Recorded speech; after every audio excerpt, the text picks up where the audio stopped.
কি কথা বললেন? হে আবু জেহেল, ক্ষমতার জোরে মানুষকে জুলুম করিস কেন? এই উদুবার ক্ষমতার জোরে মানুষকে কি তোরা গালি বানিয়ে রেখেছিস কেন? নিজেদের হাতে করে কেন কোনো বাসনা করে মানুষের উপরে জুলুম অত্যাচার স্ত্রীগুলো চালাতে লেগেছি। নারীগুলোকে কেন চিনতে পথে দেওয়া হচ্ছে, মেরে দেওয়া হচ্ছে, এখনো কেন বন্ধ করা হয় না?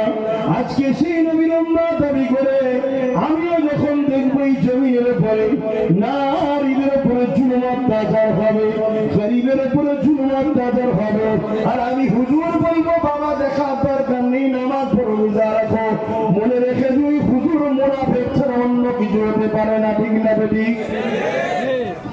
ইসলাম একটা কমপ্লিট জীবন ব্যবস্থার কথা বলে। নামাজ